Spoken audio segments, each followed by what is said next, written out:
In this demonstration, we're going to talk about how to create and apply parameters to a report. That allows the report to be a little bit more dynamic and you narrow the field of results. We're going to take this report that we created earlier, which is a basic invoice, and we're going to make it so that instead of showing all the customers, it'll only show the name of the customer we have chosen. To do that, we're going to add a parameter. So right here are parameter fields. You'll right click on that, say new for a new parameter. We're going to need to give it a name. I'm going to call mine Cust Choice for customer choice.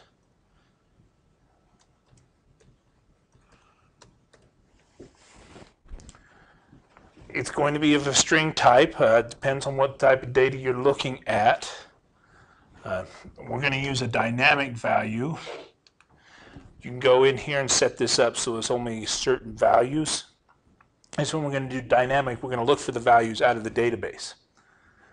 We're going to add a new data source. So we'll click here to add item. We're going to go into the customer table. And customers here, I'm going to say the customer name. And so what we're going to do is we're going to use the customer name out of the database as our list of possible values. And we've got options here. One thing I'm going to change is I'm going to change this prompt. I don't want to enter a customer name. I want to select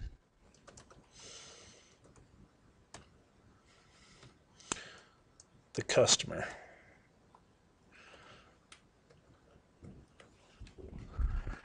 Ask us for any sorting, prompting, optional prompts, whether or not it allows for multiple values or discrete values or a range of values.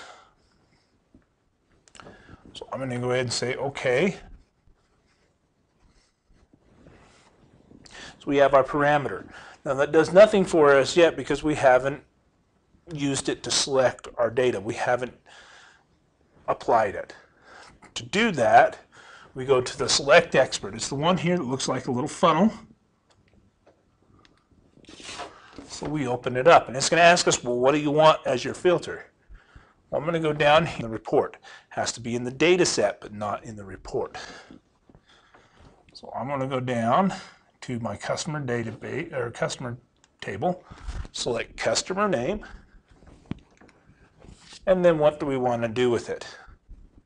Well, I don't care. I want it to be equal to, and we drop this down and you will see your parameter there. Parameters have the curly braces with the question mark.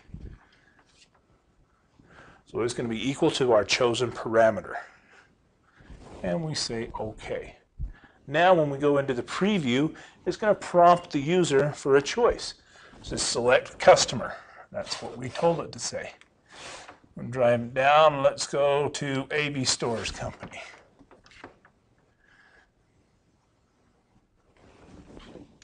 Okay.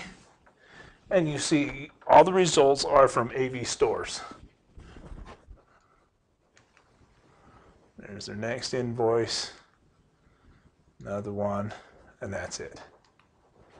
So it only selects them out of the database. And that's how you create and apply a parameter.